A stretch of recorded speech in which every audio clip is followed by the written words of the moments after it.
Bismillahirrahmanirrahim. Assalamualaikum warahmatullahi wabarakatuh. Alhamdulillahirrabbilalamin. Wassalatu wassalamu ala rasulillah. Saya hari ini sangat senang sekali. Di depan saya ini ada seorang tokoh yang sangat penting, yang juga sering disebut sebagai singa Aswaja. Betul gitu Ustaz ya? Ya. Assalamualaikum Ustaz. Waalaikumsalam warahmatullahi wabarakatuh. Alhamdulillah. Kiai Haji Idrus Ramli ya, Masya Allah. Saya sebenarnya tidak pernah mimpi bisa podcast bareng beliau nih. Karena apa? Karena ketika saya masih kafir, yang saya tonton juga salah satunya adalah Kiai Haji Idrus Ramli. Masya Allah. Ya, kita tidak pernah tahu ya Ustaz ya. Iya. Ya, tidak pernah menyangka ya.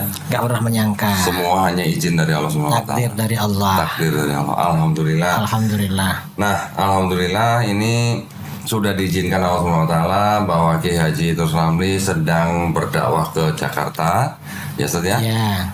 Di bulan September ini, qadarullah hari ini bisa datang ke studio Geraha Mu'alaf Jakarta, dan ada sebuah hal penting Ustaz yang ingin saya bicarakan dengan Ustaz, mohon pandangan Ustaz tentang akhir-akhir ini kita sering diperlihatkan atau di media yang kita sering bisa lihat perbincangan mengenai nasab Ustaz. Nah, jadi kita tahu bahwa ada pihak yang ingin dalam pengertiannya itu ingin membatalkan nasab kaum Ba'alawi. Iya. Betul ya Ustaz ya? Iya. Nah, sebenarnya ini saya nggak mau bahas masalah ini sebenarnya Ustaz. Karena buat saya mau Habib atau tidak Habib itu semuanya memang adalah orang-orang yang harus dihormati, harus dicintai. Iya. Kita sebagai umat Islam tetap harus mencintai atau menghormati siapa saja. Karena Habib atau bukan Habib, atau bukan Habib atau Habib itu tidak ada yang lebih baik kecuali takwanya Ustaz. Ya. Betul ya Ustaz ya? Ya, betul. Jadi karena itu ya kita wajib menghormati dan mencintai siapapun, termasuk orang-orang yang mungkin orang biasa saja. Tapi Ya. kalau dia bertakwa itu dia lebih baik dari kita gitu Ustaz ya. Ya, betul. Ya. Ini belakangan ini makin marak pembicaraan tentang pembatalan nasab Ba'alawi. Bukan berarti kita mau memihak Ustaz nih. Iya. Mohon maaf, kami di Yayasan Pembina Mu'alafah Tauhid, kami tidak boleh memihak satu pihak manapun. Jadi yang kita harapkan, yang kita inginkan adalah ukhuwah Islamiyah. Ya, bagus tuh, betul. Betul ya Ustaz ya. Bahkan di dalam yayasan kami, sesama muslim dilarang berdebat Ustaz. Iya. Karena jadi musuh lain ya. Nah, Ya. jadi musuh kita bukan kaum muslimin, musuh kita bukan umat Islam. Yang kita boleh berdebat itu dengan Non-muslim. saudara-saudara kita yang masih belum muslim. Itu makanya saya dan teman-teman di Yayasan Pembina Mu'alafah Tauhid ini kami prihatin Ustaz dengan pembicaraan-pembicaraan nasab ini. Nah, kami ingin dapat pencerahan dari Ustaz Idrus Ramli mengenai ini, apakah ini sebuah agenda atau apakah ini sebuah propaganda yang ingin memecah belah umat Islam. Tafadhol Ustaz. Kalau menurut saya, jadi memang isu-isu nasab ini termasuk bagian dari agenda dan propaganda untuk memecah belah dan mengacak-ngacak umat Islam. Dan ini agendanya ini panjang.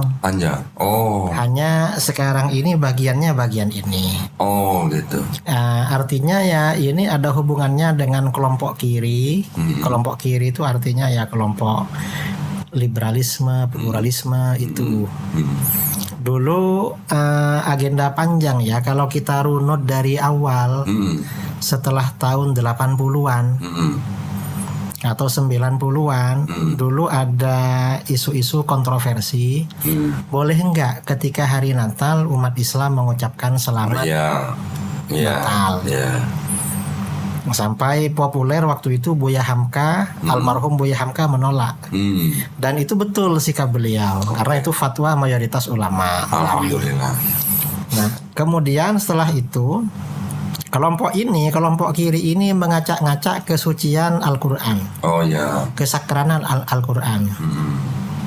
Maksudnya bagaimana ada kelompok sejak tahun 90-an bahkan sepertinya menjadi tasi bahwa Al-Quran perlu revisi. Al-Quran diragukan keotentikannya, keasliannya. Dari dulu gak ada yang mempersoalkan seperti ini. Tapi ini ada agenda apa namanya ya, tashkik, membuat umat Islam ragu-ragu terhadap kitab sucinya sendiri. Agenda ini. Kemudian habis itu muncul lagi ya di dalam perjalanan waktu agenda-agenda berikutnya. Seperti narasi-narasi yang mengatakan, yang memutarbalikkan hukum Islam, yang halal diharamkan, yang haram dihalalkan.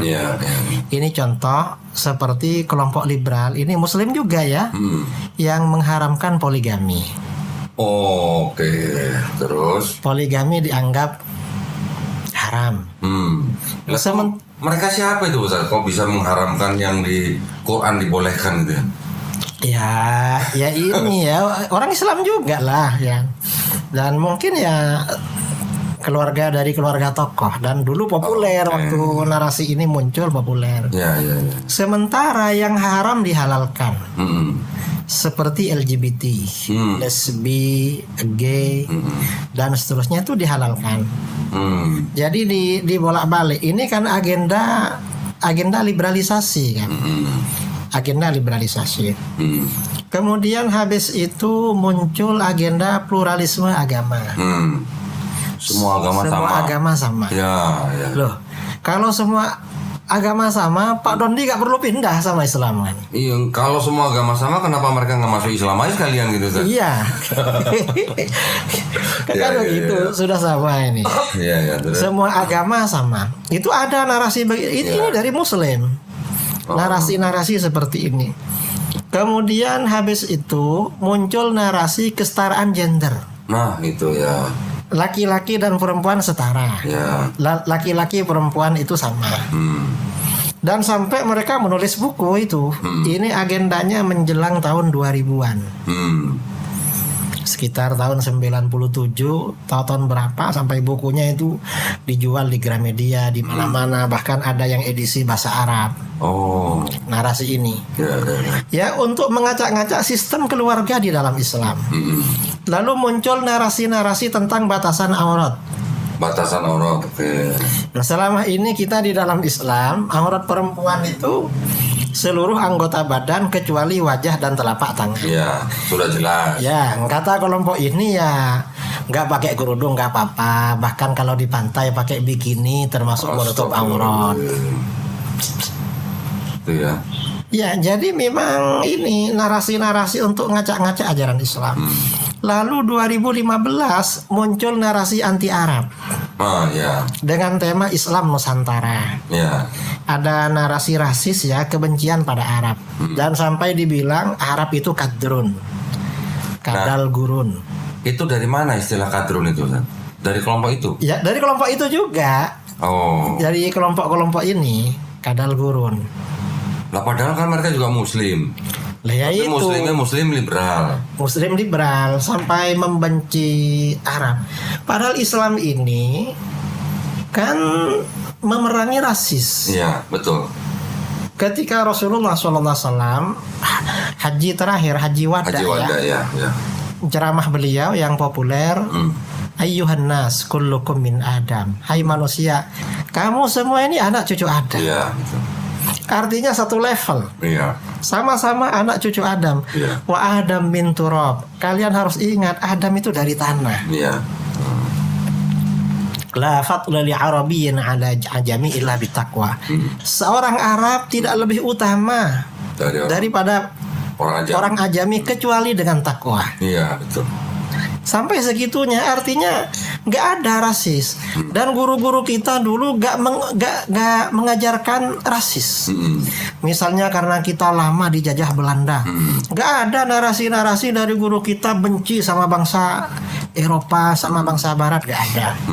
Atau misalnya ya, karena di negeri kita ini yang memegang perekonomian banyak orang Cina lah, keluarganya Pak Dondi mungkin. Kebetulan enggak? Nah, bukan ya. bukan karena hubungan ya. Enggak ada. Ya. Terus? Ternyata ulama kita agak ada kebencian anti ras Cina. Tidak sampai ke situ. Nggak sampai. Ya. Kalau mungkin ada juga mungkin kalau golongan atau kelompok tertentu aja. Iya, kelompok tertentu. Iya. Kita ini nggak Bukan dilarang. rasnya gitu ya. Kita ini kadang ada yang kerja di tempatnya Cina, belajar ke tempatnya Cina, nggak ada masalah. Iya. Lah ini kok tiba-tiba anti Arab? Ada apa ini? Yang 2015 ke belakang itu anti Arab. Ya.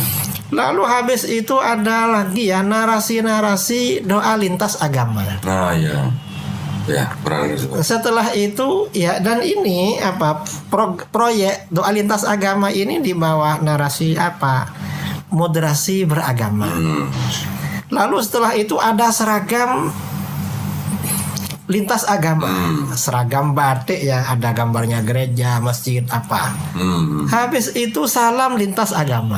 Salam lintas agama. Iya. Terus? Kalau ceramah misalnya yang datang dari berbagai agama, penceramah ini salamnya berkali-kali. Loh, kalau salamnya berkali-kali kapan ceramahnya? Iya. Kalau waktunya tuh pendek. Iya. Ceramah isinya salam doang gitu. Iya. Lalu yang 2 tahun terakhir ini ada agenda apa namanya, membatalkan nasab para habaib. Nah, ini yang kita sekarang sedang. Ini kan persoalan ini sepertinya memang bagian dari agenda-agenda seperti ini. Yang saya cukup heran begini, Ustaz. Yang mencoba membatalkan nasab Alawi ini juga dari kalangan NU. Iya. Betul kan, Ustaz? Iya, betul. Tetapi di NU sendiri juga banyak habaib. Iya. Betul kan? Betul. Nah, ini ada apa nih sebenarnya, Ustaz?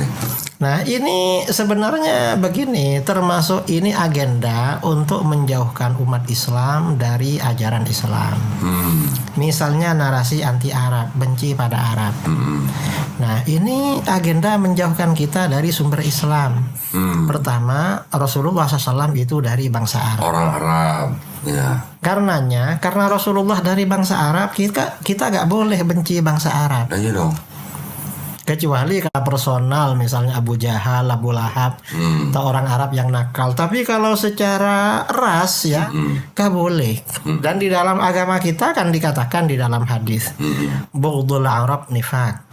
Benci kepada bangsa Arab itu kemunafikan. Karena ujung-ujungnya bisa mengarah untuk membenci Rasulullah. Melalui ras itu ya. Iya, melalui ras. Iya. Dan ini aneh kelompok ini, sampai ada kelompok ini dulu menulis buku Rasulullah bukan dari bangsa Arab katanya. Dari mana sih? Ya gak tahu, memangnya lahir di Nusantara. Ya. Sampai segitunya. Nah, kemudian yang terakhir ini kebencian kepada Ahlul Bait. Kita ini kan memang di dalam akidah ya. Jadi karena kita ini wajib cinta kepada Rasulullah SAW, maka hal-hal yang berkaitan dengan Rasulullah harus dicintai. Cinta kepada para sahabat, cinta kepada Ahlul Bait, keluarga Nabi, lalu cinta kepada para ulama, penyambung lidah baginda Nabi, dan juga cinta kepada sesama Muslim. Betul. Nah, ini ngajak benci kepada Ahlul Bait, habaib, dengan alasan nasabnya terputus. Loh, ini dari mana seperti ini? Ini kan bagian dari agenda. Dan kita ke depan tidak tahu apa masih ada agenda lagi. Ustaz belum dapat bocoran ada agenda baru lagi belum nih? Belum dapat. Jadi begitu banyak hal yang dipakai oleh kalangan itu untuk menjauhkan umat Islam dari ajarannya. Iya. Oke. Nah, apakah kalau misalnya dibilang dari tadi yang liberal itu ada hubungannya juga dengan orientalisme, Ustaz? Saya kira ada hubungannya dengan itu. Karena memang metode-metodenya itu dari metode orientalis ya, tata caranya. Kemudian juga propagandanya juga mirip-mirip mereka. Oke. Ada seperti itu. Kan orientalis itu provokatif kalau membuat tulisan atau kajian itu. Banyak yang provokatif, tidak ilmiah. Artinya ada kepentingan memerangi Islam dari dalam. Bahkan mereka memang sengaja belajar Islam, mengetahui Islam, bahkan sampai ada yang sampai menerjemahkan Quran. Tapi Ya. tujuannya adalah untuk menghancurkan Islam dari dalam. Ya, nanti ada selipan-selipan dari itu pandangan mereka. Hmm. Dan ini memang banyak ya kitab-kitab yang diterbitkan, kitab-kitab berbahasa Arab yang diterbitkan oleh orientalis. Itu memang banyak. Ya, ya. Ini sepertinya bagian dari proyek mereka. Hmm. Dan biasanya diselipkan pikiran-pikiran mereka yang gagal paham terhadap ajaran Islam. Hmm. Karena mereka mengartikulasikan pemikiran Islam dari sudut pandang Kristen, Dari kacamata. di luar mereka Islam. di luar Islam. Ya, ya. Apakah itu Yahudi atau Kristen, Ya, ya, ya. sesuai dengan background agama mereka.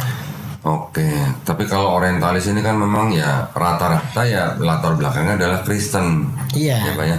Setahu saya kan memang kan setelah mereka boleh dikatakan kalah di perang salib, kemudian mereka setelah mereka membagi dunia ini menjadi dua bagian, barat untuk Spanyol, timur untuk Portugis, dengan program kolonialisasi mereka yang misinya juga ada 3G, Gold Glory Gospel, menyebarkan agama mereka, sampai akhirnya mereka juga melakukan proyek orientalism, belajar budaya timur termasuk agamanya, sampai akhirnya juga ada misi untuk menghancurkan Islam Dari dalam. Ya. Dan itu memang, dan ini kebencian kepada Arab itu kan sudah disebarkan di Indonesia kira-kira 100 tahun menjelang kemerdekaan. Oh, oke. Jadi kalau di dalam berbagai referensi, setelah penjajah Belanda itu menjajah Indonesia lebih 250 tahun, mereka memprediksi ini nanti kayaknya minta merdeka ini atau menuntut. Maka gimana caranya walaupun nanti merdeka tetapi Islamnya ini tidak kuat. Maka di antara proyek mereka memutus hubungan Islam Indonesia dengan Islam Arab. Dan ditanamkan kebencian kepada Arab. Kemudian menghapus, memerangi hal-hal yang dianggap berbau Arab. Jadi itu mungkin juga salah satu program Divide et Impera mereka ya Ustaz, Ya, untuk memecah belah, mengadu domba dengan cara menjauhkan kelompok-kelompok yang ada di dalam bangsa Indonesia supaya saling curiga, saling benci gitu ya, supaya tidak akur gitu ya. iya. Iya, artinya apa? Kajian nasab yang dinarasikan, yang disuarakan oleh kelompok anti Ba'alawi, Sadah Ba'alawi, itu sebenarnya buang-buang waktu aja. Mubazir ya jadi Ustaz. Mubazir. Kita baru ngeliat thumbnail aja, aduh nasab lagi. Iya, gak ada yang baru, Kok gak ada kayak- informasi. Dan ini juga merusak terhadap tradisi keilmuan di dalam Islam. Oh gitu ya Ustaz ya. Nah Iya. ini boleh dijabarkan sedikit yang Ustaz bilang merusak tradisi keilmuan dalam Islam tuh yang seperti apa? Nah, kita ini di dalam Islam itu kan di dalam urusan agama wajib punya guru. Gurunya punya guru. Nah, di sini selain kita ini punya guru yang sanad muttasil di dalam ajaran agama, ada hal-hal yang menjadi ijma para ulama. Ada yang diperselisihkan oleh para ulama. Ada khilafiyah lah. Nah, ketika suatu persoalan itu menjadi ijma di kalangan para ulama, maka kita tidak boleh membuat pendapat kedua yang berbeda. Setelah isma. Setelah ada kesepakatan para ulama, gak boleh. Mengapa? Kita juga wajib menjaga kewibawaan haibah ulama-ulama dulu. Ya. Nah, terkait dengan nasab Ba'alawi, ini para ulama sudah ijma, sudah sepakat. Sudah sepakat, dan ini para ulama besar yang menjadi rujukan kita dalam hal ibadah, dalam muamalah, dalam munakahah, kemudian juga dalam periwayatan Al-Quran, ilmu qiraah, ilmu hadis. Ini berijma tentang nasab ini. Nah, ketika misalnya ada orang berpendapat gak mau sama pendapat ulama, ini kan namanya merusak tradisi. Sudah keluar dari tradisi Islam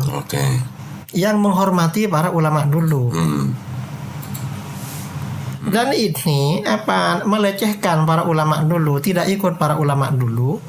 Ini termasuk tanda-tanda orang munafik. Bagian dari kemunafikan. Apalagi narasi-narasinya di podcast mereka ya, di video-video mereka itu sampai melecehkan. Melecehkan para ulama besar, para aulia. Ini kata para ulama, ini budaya orang-orang munafik. Artinya ini kan penyebaran sifat-sifat kemunafikan di antara umat Islam. Itu bahaya, merusak terhadap akhlak. Ya. Kita ini kan ada akhlak, menghormati orang yang lebih dulu. Guru-guru di dalam agama. Dan ini diabaikan oleh kelompok nasab ini. Kelompok pembatal nasab. Jadi bisa dikatakan bahwa yang punya agenda ini memang tujuannya ingin memecah belah Islam. Ini ya jelas ingin memecah belah umat Islam itu. Sehingga masalah yang tidak penting ini jadi pro kontra. Jadi malah buang-buang waktu, buang-buang pikiran, buang tenaga, buang biaya, Ustaz ya. Merusak akhlak juga. Merusak akhlak. Iya. Akhirnya kan sekarang ini banyak orang-orang yang berani mengomentari ulama-ulama dulu. Padahal nggak boleh kan begitu. Dari beberapa poin yang saya dengar, Ustaz ya, bahwa beberapa alasan yang membuat mereka ingin membatalkan Nasabah Alawi ini adalah dikatakan karena ada perilaku dari beberapa habaib yang mungkin tidak mencerminkan Islam. Menurut Ustaz gimana tanggapannya? Jadi memang masalah ini di satu sisi kita di dalam akidah ya diwajibkan mencintai keluarga Nabi Sallallahu Alaihi Wasallam, termasuk para habaib. Di sisi lain Nabi sendiri memang tidak menjamin kalau mereka baik semua. Makanya di dalam hadis dikatakan wa ahibbu ahla baiti li hubbi. Cintailah keluargaku karena mencintai aku. Iya, karena Rasulullah. Karena Rasulullah. Ya. Bukan karena mereka pinter. Bukan karena mereka kaya. Bukan karena kaya, bukan karena suka ngasih. Bukan karena soleh, bukan. Sama dengan kita mencintai anak kita. Iya. Kita misalnya punya anak 7, punya anak 10 misalnya. Satunya pinter, satunya enggak. Apa cuma yang pinter yang dicintai? Kan enggak. Mengapa dicintai? Bukan karena pinter, karena anak. Maka yang tidak pinter dicintai juga. Cuma mungkin perlakuannya beda. Untuk yang pinter dimotivasi, dikasih hadiah. Untuk yang tidak pinter kita ajari gimana sekiranya pinter. Nah, kepada para habaib ya gitu juga. Gak ada jamin. Rasulullah sendiri gak menjamin memang keluarganya baik semua, pintar semua. Gak ada jaminan begitu.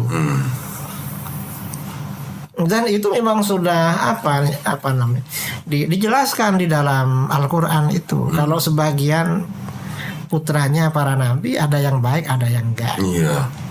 Sudah ada. Nabi Nabi Nuh misalnya itu tidak diselamatkan. Istrinya Nabi Lot ya itu keluarga memang nggak ada jaminan. Nah ini zuriyah Nabi kita juga nggak dijamin memang bahwa mereka baik semua. Dan ini ketika ada zuriyah Nabi ini memang perilakunya tidak baik, itu ujian pada kita. Kita ini cinta apa enggak kepada mereka. Ya kalau kita cinta kita nasihati. Gitu. Dan jangan dibatalkan nasabnya. Sama dengan kita punya anak karena nakal, bukan anak saya. Bukan anak kita ya nggak nyambung gitu. Berarti kan nggak mau mendidik namanya itu. Iya. Jadi emang seperti itu. Ya maksud saya begini, kalau itu menjadi atau dijadikan alasan bahwa gara-gara itu terus dibahas-bahas bahwa nasabnya batal atau segala macam, entah ada urusan yang lain lagi. Sepertinya itu hanya upaya mengeneralisasi ya saja. Lah, apalagi itu upaya generalisasi itu namanya tidak adil namanya. Masa banyak orang dihukum hanya karena kesalahan satu orang. Iya. Kan nggak boleh begitu. Iya. kita ini harus adil. Iya. Di dalam menghukum orang tuh harus adil. Jadi memang untuk keluarga Nabi yang alim dan soleh, selain dicintai juga menjadi teladan. Iya. Kalau yang baik. Adapun misalnya yang tidak alim atau tidak soleh, ya dicintai juga, tapi levelnya di bawah yang tadi itu, di bawahnya. Secara proporsional aja. Secara gitu lah. proporsional. Iya. Dan memang ini kadang-kadang ya ini ada kecemburuan. Kita perhatikan. Mengapa? Kadang-kadang sebagian komunitas masyarakat atau komunitas habaib yang nggak punya ilmu, nggak punya apa, kadang disuruh tampil. Oh. Disuruh gitu ya. ceramah, suruh tampil ke depan.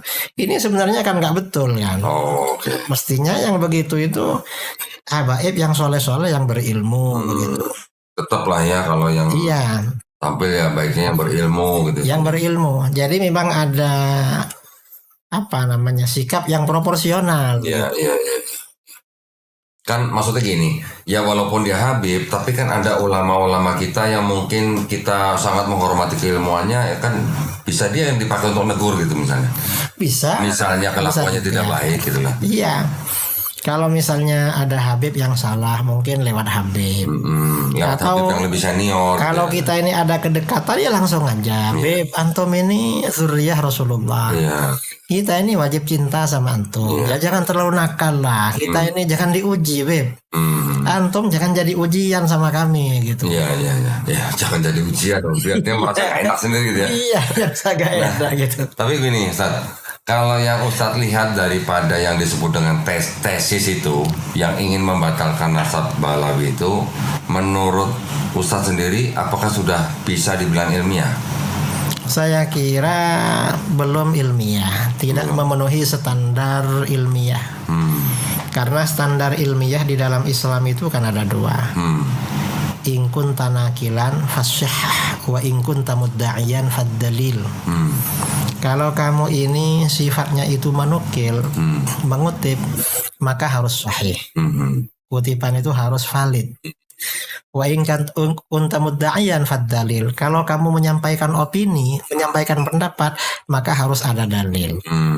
Dalam apa yang dibilang tesis ini sama sekali tidak memenuhi standar ilmiah ini. Oh. Mengapa? Mereka ini ngutip dari Google, dari internet. Dan ternyata yang di internet penulisnya ya gak jelas. Narasinya gak jelas. Kadang setelah dikonfirmasi kepada sumber, justru sebaliknya. Oh gitu. Iya. Ini contoh ya, seperti kelompok-kelompok yang anti Ba'alawi. Bilang bahwa ada tokoh Salafi Wahabi di Yaman, Syekh Muqbil Al-Wadi'i membatalkan nasab Ba'alawi. Begitu dicek di kitab fatwa beliau, dan itu di internet dibilang memang batalkan. Dicek di fatwanya, di videonya, ternyata beliau saya gak berani membatalkan katanya. Mana? Beliau gak membatalkan. Ketika ditanya nasab Ba'alawi, kata beliau, saya ini gak tahu katanya. Saya ini gak bisa menetapkan bahwa mereka keturunan Nabi. Karena saya gak punya bukti. Tapi saya gak berani membatalkan. Takut dosa katanya. Nah, narasi seperti ini lalu dibilang Syekh Muqbil membatalkan. Ini berarti kan sudah tidak valid itu. Dan ini kalau memang tesis itu ilmiah, standar ilmiah, kan kajian keilmuan itu kan ada studi lapangan, ada studi pustaka. Nah, kalau lihat dari studi pustaka nggak jelas sumbernya dari mana. Nggak ada tuh studi pustakanya di situ. Studi lapangannya ada nggak? Studi lapangannya enggak juga. Mereka dilihat nggak pernah ke Yaman. Nggak pernah ke Yaman. Nggak pernah ke Yaman. Orang yang dipersoalkan nasabnya orang yang sudah ada di Yaman. Yang persoalkan tinggal di sini. Terus nggak pernah ke Yaman. Nggak pernah ke Yaman. Ini mohon maaf ya buat para penonton ya. Di sini saya berbicara dengan Kiai Haji Idrus Ramli ini bukan berarti kita mau memihak Balawi loh Ustaz. Sama sekali tidak ya. Masalah ini kita netral. Iya. Karena nasab Alawi sudah ijma di kalangan para ulama. Iya. Kita cukup ikut ulama aja. Iya, jadi dalam hal ini kenapa saya mengundang Kiai Haji Idrus Ramli di sini nih, bukan kami mau memihak salah satu pihak, bukan. Iya. Tapi saya ingin mendengar pendapat dari Kiai Haji Idrus Ramli ini karena dari keilmuan beliau, ya. Jika memang ada keilmuan beliau yang sudah jelas, istilahnya sudah menjadi kesepakatan para ulama, ya itu saja kita ikuti gitu loh. Ya. Iya, karena itu standar memang di dalam Islam. Tradisi ilmu dalam Islam. Tradisi ilmu. Ya, nah makanya saya sendiri tidak mau mengutak-atik tesis yang ingin membatalkan nasab Alawi ini, Ustaz. Itu pun juga bukan bidang saya. Saya juga hanya prihatin dengan kondisi seperti ini ya. Karena banyak menguras energi ya. Betul, dan Dan mandul. Energi yang mandul artinya ya tidak produktif. Iya, tidak produktif, mubazir jadinya gitu. Mubazir, tidak produktif, dan justru akibatnya itu dampaknya negatif. Karena selain menimbulkan perpecahan ya, sesama umat Islam saling suudzon, saling memaki-maki. Itu kan juga mengurangi kita untuk melakukan hal-hal yang positif. Iya. Dan untungnya Pak Dondi gak terlibat di sini. Saya nggak mau terlibat, Ustaz. Saya mendingan ngurusin mualaf aja. Saya mendingan ngurusin pendeta aja gitu. Ya. Itu lebih penting gitu. Ya, itu lebih asik sebenarnya buat saya. Iya. Ya, karena kita mengajak orang untuk kembali kepada fitrah, Ustaz. Ya. Itu yang misi utama kita sebenarnya itu. Masalah-masalah seperti itu ya gimana ya? Kalau memang mau dibicarakan, maksud saya jangan di dalam ranah publik gitu, Ustaz. Terlangan cendekiawan aja lah gitu. Atau kalau memang ada keberatan dengan nasab Alawi ya mendingan langsung ke orang-orangnya aja atau gitu. ke kantor Robito. Iya, dari dulu begitu. Bukan berarti ini ribut-ribut di satu pihak, nanti yang ini reaction, yang ini nggak ada selesainya, Ustaz ya. Iya, Gitu. saya sendiri sebenarnya gak tertarik bahas ini. Cuma setiap jumpa dengan orang, apalagi kajian, selalu ditanyain. Selalu ditanya. Tadi pagi misalnya di Bintaro Raya, di Bintaro di masjid, di masjid itu saya temanya tentang metode pengambilan hukum dalam Islam. Yang ditanya nasab. Lama-lama Kiai, coba Kiai gak not. Coba ini masih ada waktu. Saya mau tanya nasab Alawi katanya. Apa hubungannya dengan metode pengambilan hukum? Aduh, iya. Banyak yang lebih penting dari ini untuk dibahas. Iya. Sayang ya, sangat disayangkan ya. Iya, sangat disayangkan. Nah, tadi seperti kata Kiai Haji Idrus Ramli bahwa bisa jadi ini adalah sebuah agenda, sebuah propaganda, sebuah program dari pihak lain yang ingin melemahkan Islam. Iya. Ya, dengan cara membuat isu-isu yang seperti ini sehingga sesama muslim jadi pada ribut gitu ya. Akhirnya jadi menimbulkan yang tidak baik gitu. Yang ketawa, yang ambil untung bukan umat Islam jadinya. Iya, non Muslim justru yang mengambil untung itu. Jadi kita ini rugi memang di dalam masalah ini. Ya, tapi tetap kan harus ada orang-orang yang paham dengan masalah-masalah yang lebih besar tadi itu ya, Ustaz ya. Iya. Seperti tadi Ustaz bilang. Kalau tidak ada orang yang mengingatkan seperti ini ya kita yang umat Islam malah jadi terpancing memihak satu pihak ini, memihak pihak yang ini, jadi malah saling curiga, saling ribut gitu. Ini yang bisa menjadi momen umat Islam disisipi dengan sesuatu yang bukan semestinya gitu maksud saya. Dan narasi-narasi yang mirip-mirip seperti ini ini sepertinya sudah lama kan, cuma beda materi aja. Beda materi. Ini beda topik ya, Ustaz. Beda topik. Oh, berarti agenda tematik ya, Ustaz. Kayaknya tematik. Kayak semua yang ada di dalam Islam ini sudah diserang semua. Mulai dari pakaiannya, Pakaian, mulai dari tatanan keluarga, termasuk poligami. poligami, termasuk mulai hukum-hukum agama, kemudian termasuk akidah tentang Al-Quran, akidah tentang pribadi Rasulullah, kemudian juga tentang bangsa Arab, bangsa Rasulullah, anti Arab gitu ya. Anti Arab. Nah, sekarang ini keluarganya. Masalah. Dan yang lain sudah semua. Hadis ya juga sudah. Mengacak-ngacak ilmu hadis itu sudah. Oke. Ya pokoknya ya sepertinya ini sistematis begitu kalau dilihat itu.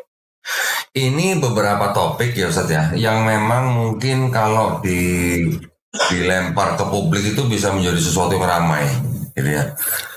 Tapi maksud saya gini Ustaz, di kalangan yang kami geluti ini, yang dalam dalam bidang perang pemikiran, ini sebenarnya jauh lebih parah daripada isu-isu yang tadi Ustaz katakan loh. Nanti ada yang menyerang pribadi Rasulullah itu sampai ke masalah-masalah yang misalnya menuduh pedofil sampai segitu. Nah, itu kan parah sekali. Iya. Nanti ada yang menisbatkan perkataan yang bukan berasal dari Rasulullah, dianggap itu perkataan Rasulullah. Iya, dan ini sebenarnya kalau isu-isu seperti ini dijawab kan lebih positif daripada bikin isu-isu liar yang mandul yang tidak jelas. Ini kan tantangan bagi umat Islam untuk menjelaskan kepribadian Rasulullah SAW. Gimana sebenarnya kepribadian beliau? Mengapa? Ya biar agama lain yang bikin tuduhan-tuduhan itu tahu bahwa para nabi itu memang manusia suci, manusia pilihan. Saya tidak tahu apakah saya bertanya kepada orang yang tepat kalau saya bertanya begini Ustaz.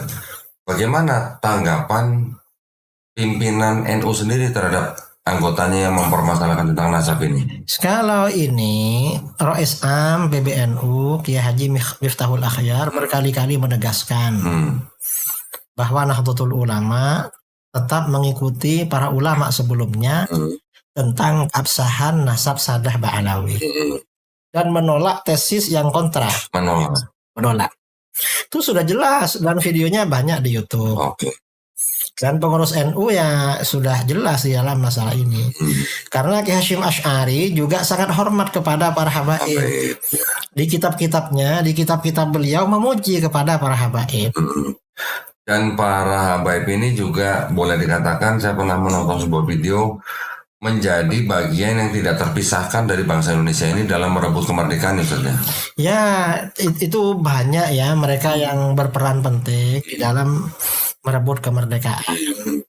Dan ini lagi kan ada narasi-narasi habaib itu imigran Yaman. Yang imigran itu kan datuknya dulu. Dan datuknya dulu ke sini kan gak bawa istri, istrinya orang sini. Artinya mereka sudah pribumi sebenarnya. Masih disuruh pulang ke Yaman. Banyak yang gak bisa bahasa Arab dan gak tahu di Yaman sebelah mana rumahnya. Suruh pulang atau kemana pulangnya? Iya, lah terus mereka rata-rata saya kenal para habaib. Ada yang neneknya Cina, sebagian Habib pimpinan Robitoh itu. Nenek saya ini Cina, mu'alaf kiai katanya. Terus satunya Jawa, satunya Sunda. Pokoknya mana-mana masih dibilang imigran Arab, sudah pribumi mereka. Saya sebenarnya juga gimana ya, kalau mau menjawab orang-orang yang mempermasalahkan hal seperti itu ya. Saya sendiri dari keluarga Cina, dari keluarga Tionghoa. Tapi saya lahir di Indonesia sebagai orang yang punya ras Cina. Kan saya nggak bisa milih sebelum saya lahir ya, Satya. Iya. Saya nggak bisa pesan, saya mau lahir jadi orang Cina, saya mau lahir jadi orang Arab, atau saya mau lahir jadi orang Eropa. Kan kita nggak bisa milih. Iya. Semuanya sudah qadarullah kan. Nah, terus kenapa kita yang nggak bisa milih, terus kita bisa mau menentukan ras orang lain? The fantastic thing about Hand and Stone is there's such a variety of massages to pick from. My massage therapist, Chris, mau menentukan istilahnya nasabnya orang lain harus batal atau tidak. Gimana? Nah, ini sebenarnya yang disampaikan oleh Rasulullah dalam Haji Wada. Iya. Kamu ini anak cucu Adam semua. Ini sebenarnya kan apa namanya? Ini merupakan deklarasi dari Rasulullah. Kalau Islam itu melarang menghidupkan kebencian berdasarkan ras, melarang. Betul. Saya kalau saya nggak baca khutbah Nabi yang Haji Wada itu, mungkin saya nggak masuk Islam. Serius, Ustaz. Kenapa? Salah satunya itu. Kenapa saya sampai akhirnya menerima Islam sebagai agama yang memang agama yang diperuntukkan bagi semua manusia, semua ras, semua suku. Karena itu tadi, karena orang Arab tidak lebih baik dari orang Ajam atau orang non-Arab. Orang non-Arab juga tidak lebih baik daripada orang Arab kecuali takwanya. Itu yang menjadikan saya menerima Islam, Ustaz. Lah ini berarti artinya Islam itu kan adil. Iya. Menilai seseorang dengan kualitas ketakwaan, bukan berdasarkan ras. Betul. Jadi Sangat Islam ini disayangkan, ya. sangat sudah menutup sebenarnya. Membenci berdasarkan ras sudah menutup. Nggak boleh seperti itu. Saya nggak bisa milih lahir jadi orang Cina di Indonesia. Gimana cara saya milih? Ya kan? Ustaz Iya. juga nggak bisa milih kan, Nggak lahir jadi bisa. orang Jawa Timur kan? Iya, nggak bisa milih. Begitu semua juga manusia gitu loh. Yang diperintahkan buat kita kan hanya saling mengenal, bukan saling merendahkan. Iya, dan itu tuntunan Al-Quran kan. Betul. Ini ada satu hal lagi yang ingin saya tanya ke Ustadz nih. Ini beberapa hari yang lalu kita kedatangan Paus Fransiskus. Ya. Nah ya, ke Indonesia. Paus Fransiskus ini kan sebagai kepala agama Katolik ya. Beliau juga kepala negara Vatikan. Iya. Ada kunjungan ke Indonesia. Ini setahu saya adalah kunjungan Paus ke Indonesia yang ketiga kali. Orangnya mungkin beda-beda, tapi ini adalah yang ketiga kali kunjungan Paus ke Indonesia. Kita sudah menonton berita ya, bahwa ada bagaimana sikap pemerintah Indonesia di dalam menyambut Paus Fransiskus ke Indonesia. Ini ada beberapa yang mungkin menjadi sorotan umat Islam di Indonesia. Seperti contoh mungkin azan di TV nasional yang dirubah menjadi running text. Iya. Ya. Kemudian ada juga yang membaca Quran Ketika menyambut Paus. di masjid. Ya. Ini menurut Ustadz gimana nih? Kira-kira hukumnya dalam Islam bagaimana? Yang pertama ya, yang ajakan merubah azan di televisi menjadi running text itu saya kira termasuk berlebihan. Berlebihan. Dalam arti Ya karena itu namanya kan kita ini kan menganut Bhinneka Tunggal Ika. Ini kan merusak kebinekaan. Kebinekaan itu artinya keberagaman. Ini kan mau dijadikan keseragaman. Apa namanya Bhinneka kalau begitu? Kan rusak. Ini yang pertama. Yang jelas ya berlebihan ini. Yang kedua, menyambut acara Paus dengan bacaan Al-Quran. Itu gimana? Secara agama jelas gak boleh. Karena Al-Quran itu dibaca dalam momen-momen yang penting dan benar menurut syara. Kalau gak penting atau gak benar gak boleh. Contoh misalnya baca basmalah ya. Pak Dondi kalau mau minum baca basmalah itu sunnah, dapat pahala. Karena ini penting, minum itu sumber kehidupan. Tapi kalau mau rokokan, rokok ini kata para ulama makruh. Maka kalau ketika mau rokokan baca basmalah makruh juga basmalahnya. Nah, dan kalau baca basmalah ini untuk perkara yang haram, misalnya mau nyabu. Bismillahirrahmanirrahim. Ya haram baca basmalahnya sama dengan ini. Oh, oke. Ini haram. berarti bisa dikatakan kias ya gitu ya? Iya, bisa dikatakan kias. Karena Al-Quran itu memang dibaca untuk momen-momen yang baik. Kalau nggak baik ya nggak boleh. Baca basmalah atau baca apapun dari ayat-ayat suci. Tapi kalau dengan alasan bahwa ini adalah bukti hubungan yang baik antara Indonesia dengan Vatikan, tapi sampai membawa-bawa keagamaan itu bagaimana, Pak? Lah itu namanya berlebihan namanya. Berlebih-lebihan. Hubungan baik itu tetap dilakukan hubungan baik, tapi tidak membawa-bawa urusan agama. Kita ada konsep lakum dinukum waliyadin. Ya. Saya kira ya entah paus atau siapalah tokoh Katolik atau Protestan, karena di sini memang banyak saudara bangsa kita yang Katolik Protestan. Bagian dari bangsa Iya. Indonesia. Mau datang ya silahkan lah. Iya. Ya. Dan itu gak ada urusannya dengan umat Islam karena kita toleransi. Tapi ketika umat Islam misalnya menyiapkan acara itu beda. Karena di dalam hukum Islam ya, misalnya ada yang mencium tangan paus, mencium kepalanya. Kalau mencium itu sekedar menghormati, itu hukumnya haram. Oke. Kalau mencium itu disertai harapan atau keyakinan dapat berkah, malah itu kufur dan murtad. Ya. Karena menganggap kekufuran ya, pelagama ada berkahnya. Fatal seperti itu. Ya. Jadi kemarin ini ya memang mencederai perasaan umat Islam di Indonesia. Karena bagaimanapun Istiqlal itu kan simbol umat Islam di Indonesia di situ. Lah ini kok dirusak dengan acara seperti ini. Kan judulnya itu kan dialog lintas agama, Ustaz. Nah, ya kalau dialog lintas agama itu temanya apa? Apa soal agama? Kalau soal agama harus posisinya sama. Dan tidak memberikan penghormatan pada mereka secara berlebihan. Ya penghormatan yang sewajarnya. Yang sewajarnya. Jangan-jangan ya orang Islam yang mengadakan itu. Yang mau didialogkan tuh apa? Dan negara kita ini kan aman-aman saja kan. Jadi dan umat Islam di negeri kita toleran kok. Dan kita dengan umat Katolik di Indonesia juga tidak ada masalah. Gak ada masalah. Hidup berbangsa bernegara juga dengan baik. Iya. Gitu. Tapi kalau saya melihat Ustaz ya, mohon maaf, saya ingin menanggapi sedikit tadi yang mengenai himbauan supaya azan ditiadakan dan diganti dengan running text. Iya. Ini acara Misa Kudus di GBK ini kan selama kalau nggak salah kan 2 jam ya. Dan memang jamnya itu kan memang jam yang ada azannya.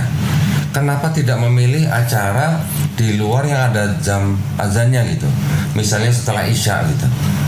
Setelah Isya kan belum terlalu malam gitu maksud saya. Dan sudah tidak ada azan. Itu kan mungkin menurut saya lebih baik daripada mengorbankan azan yang memang sudah menjadi bagian dari Islam gitu maksud saya. Nah, iya kan? Dan ini loh. Sekarang saya mau tanya sama Pak Dondi. Kira-kira Paus itu kan mewakili umat Katolik dari Vatikan kan ya? Dari Vatikan. Ada nggak bahwa Vatikan itu punya program kristenisasi? Nah, itu harus dijelaskan kan. Pak Dondi betul mantan kafir Pak Dondi. Mantan kafir. Ya. Di Vatikan tahun 1965 Ustaz, itu pernah diadakan sebuah konsili yang ke-22 ya, namanya Konsili Vatikan II. Jadi sebelumnya sudah pernah diadakan di Vatikan juga. Yang tahun 1965 itu Konsili Vatikan II. Di dalam Konsili Vatikan II itu diputuskan ya bahwa harus dilakukan yang namanya kristenisasi. Kemana? Ke seluruh dunia. Ke seluruh dunia. Nah, jadi kalau misalnya ini yang saya pernah baca, yang pernah saya tonton. Ketika seorang paus bicara, kita harus dialog, kita harus dialog, kita harus dialog. Kan sering begitu Ustaz ya? Yang dimaksud dengan dialog itu ya kristenisasi itu gitu maksudnya. Ya, Pak Dondi dulu ketika masih kafir, pernah ikut atau dengar nggak dialog lintas agama dari kacamata kafir? Nggak ada. Judulnya ya kita mengajak mereka untuk masuk agama kita. Gitu. Dialog itu hanya bahasa narasinya aja ya, halus. Tapi sebenarnya kristenisasi. Iya. Karena memang ada perintah di dalam kitab mereka, Ustaz. Saya punya bukunya kalau nggak salah. Nah ini dia. Tonggak Sejarah Pedoman Arah. Ini adalah dokumen Konsili Vatikan kedua oleh Dr. J. Ribeiro. Di sini walaupun mungkin bahasanya sangat halus, tetapi di sini ada perintah bahwa memang harus ada yang namanya kristenisasi ke seluruh dunia. Nah, sudah ada seperti itu. Ini berarti kan nggak bisa diposisikan Paus ini datang ke sini sebagai orang yang tidak mengajak umat Islam keluar dari Islam, kan nggak bisa seperti itu. Ya. Kalau mau dilihat secara utuhnya sebenarnya begitu. Cuman kan selalu dibungkus dengan kata-kata atau narasi perdamaian, hubungan baik, ya kan. Terus kemudian apalagi persaudaraan. Kan perdamaian ini yang selalu digaung-gaungkan. Memang betul, bukan cari perang, betul. Tetapi di balik perdamaian itu kan selalu ada ajakan untuk masuk ke dalam agama mereka. Nah, Itu yang terjadi sebenarnya. ini masalahnya kan. Nah, Bukan kita tidak boleh menghormati orang lain, gak usah paus lah.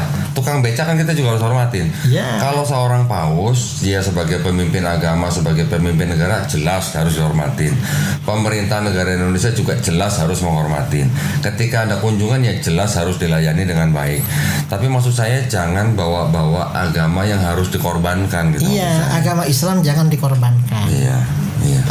Kalau sampai menutup jalan karena ada rute yang tertentu, itu masih boleh, Ya, masih atau oke misalnya lah. pengamanan ya. Pengamanan, menjamin keamanan paus selama beliau berada di Indonesia, Saya itu kira harus memang memang. tugasnya pemerintah, Ya, tugas gitu ya.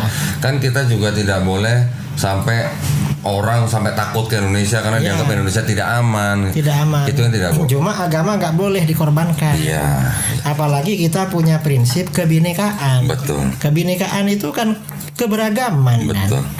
Nah, kalau keberagaman dirusak menjadi keseragaman itu kan melanggar kan konsep yang dibangun oleh pendiri bangsa. Iya, iya, iya. Saya kira itu. Ya sungguh ya sudah terjadi Ustaz. Ya. Ya kita ini sekarang hanya bisa pakai sebagai catatan ya. Semoga kedepannya lebih baik, Ya, lebih baik dan bisa menjaga tidak terjadi lagi. ya bisa menjaga keberagaman yang sudah kita jaga selama ini gitu ya Ustaz ya. Ya. Dan kita ketika datang Habib Umar, Syekhul Azhar, nggak minta gereja membuka pintu untuk bikin acara di sana. Gitu ya. Enggak. Iya. Kita sendiri yang melayani.